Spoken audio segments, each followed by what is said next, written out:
vai para uma segunda fase. Eles são desprezados nesse primeiro momento, não são ouvidos pela presidente, não são ouvidos pela imprensa, e aí eles resolvem desistir e voltam lá para a cidade deles, só que o governo entende nisso uma forma de se promover. Lógico, como sempre, né? Isso é política e isso acontece em vários níveis de importância. E acontece um escândalo pessoal com a presidente, né? Que tem fotos, tipo, meio que fotos íntimas exibidas que ela estava tendo um suposto caso com uma pessoa pública também.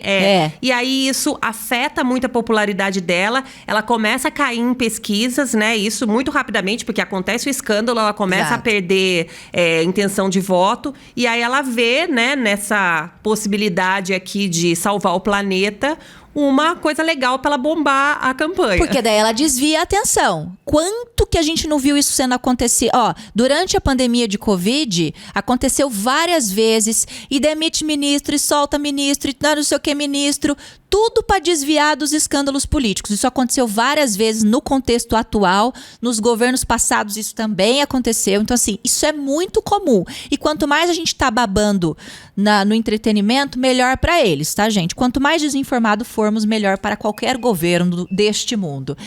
E aí, eles pegam, vão lá, e o FBI busca, meio que sequestra os dois de volta, e aí o presidente fala, não, volta aqui. Vamos catar esse negócio do meteoro, então? Vamos comunicar? Vai, vou ajudar vocês. Porque daí, pelo menos, eu desvio a atenção do povo do escândalo que tá em cima da minha figura. E aí, elas voltam novamente lá pra Casa Branca e tem essa cena icônica em que ela faz um julgamento de valor direto para a figura da Kate, né, Fabi?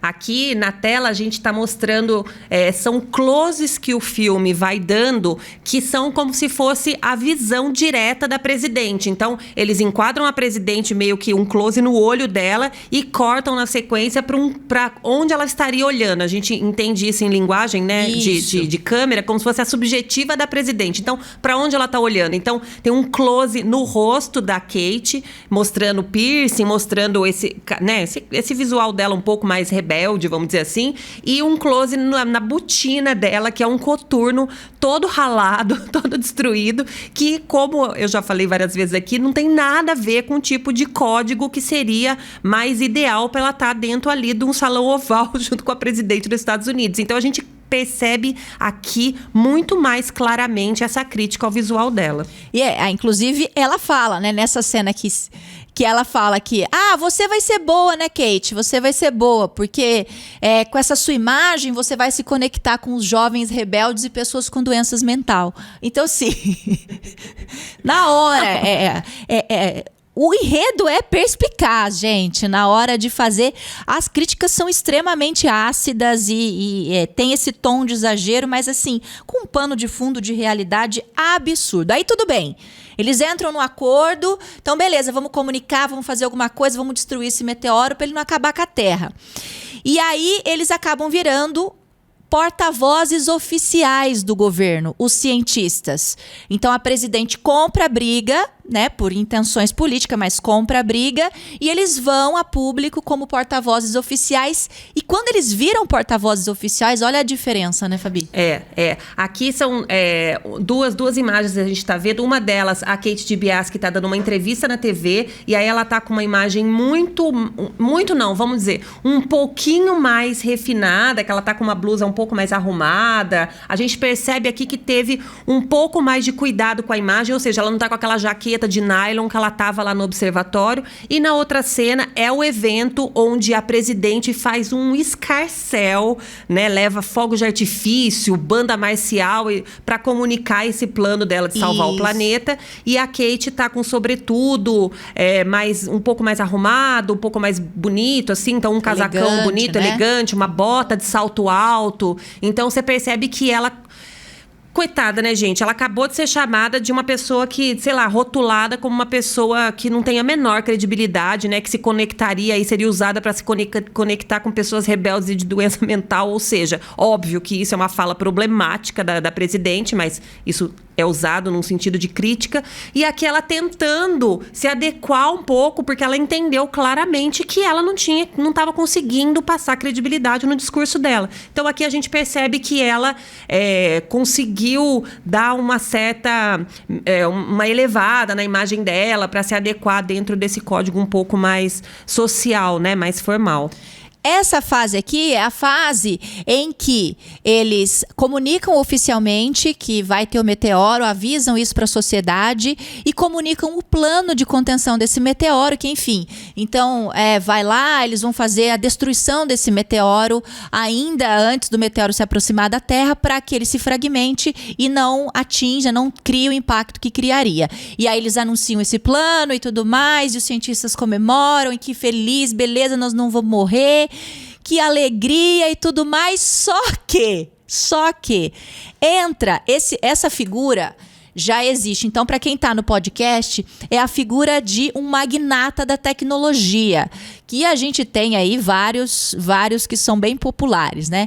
Existe um papel de um magnata da tecnologia dentro do filme, que inclusive já nas primeiras cenas mostra ele lançando uma rede social para ajudar as pessoas que sempre sofreram de solidão, porque ele era uma pessoa sozinha e tudo mais.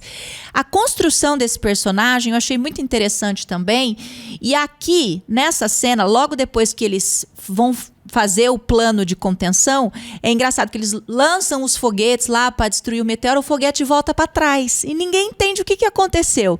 O magnata interferiu na presidente. Aí, então, entrou o magnata da tecnologia, que é um bilionário da tecnologia. E aí a gente pode fazer alusão aí a Elon Musk, a Bill Gates, a Steve Jobs, Mark Zuckerberg, são esses figurões aí. E detalhe que a gente fica sabendo no filme que ele é o principal financiador da campanha dela. Da campanha dela, exatamente. E aí ele interfere no plano de contenção e fala, não, nós não vamos destruir o meteoro, nós vamos deixar ele cair.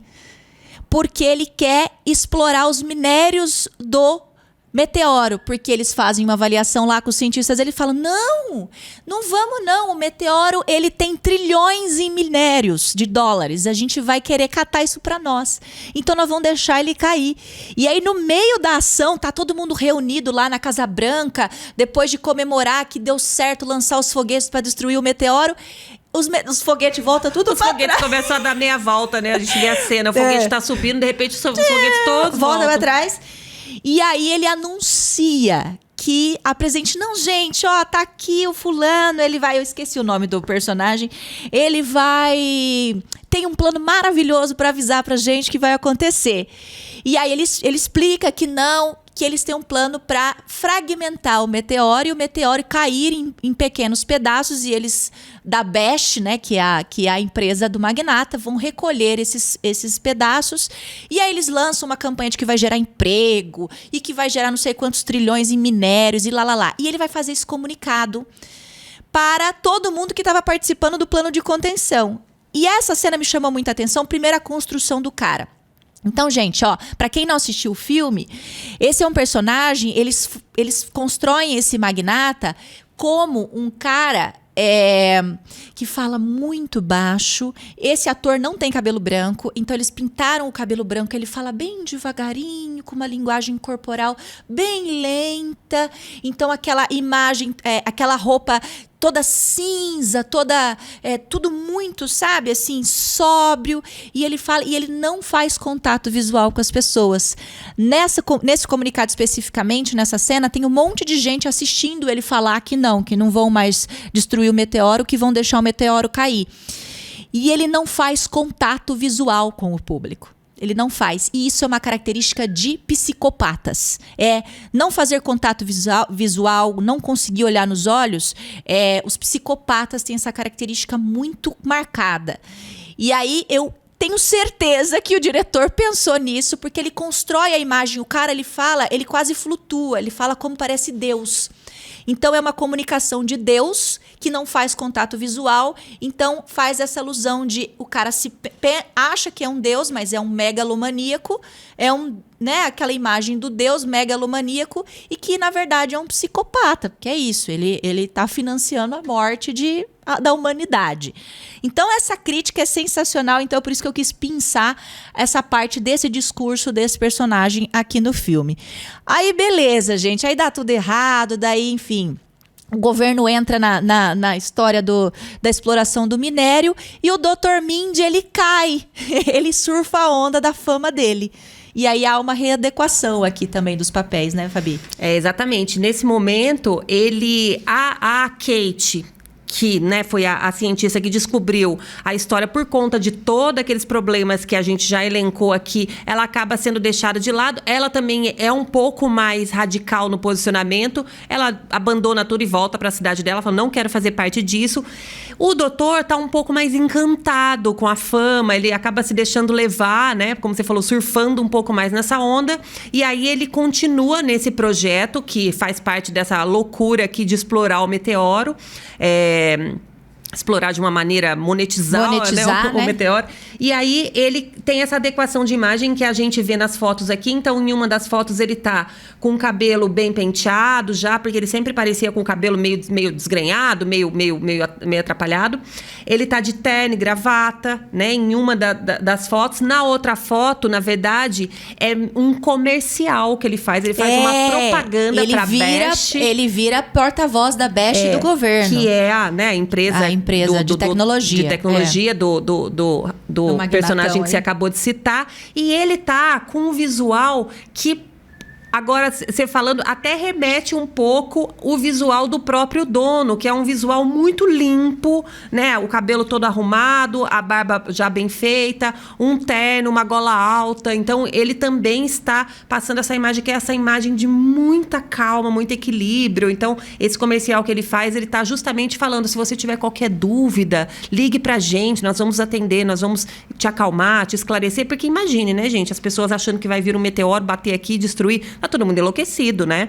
E aí... o que está acontecendo? Aqui, eu acho que nessa fase eles fazem. Isso é uma forma de fazer a população acreditar neles. Então, essa coisa polida, o terno e gravata, vai a público, é um cientista que eles poliram o cientista para ir acreditar neles nesse plano maluco de explorar a parte do minério do meteoro. Então, isso gerou credibilidade. Gente, quantos malucos de terno e gravata não estão aí convencendo, impactando as pessoas? Quantos? Então, olha o quanto a comunicação é complexa e como todos esses elementos compõem um nível de persuasão. Exatamente. Nós somos convencidos por essas coisas. Nós somos convencidos.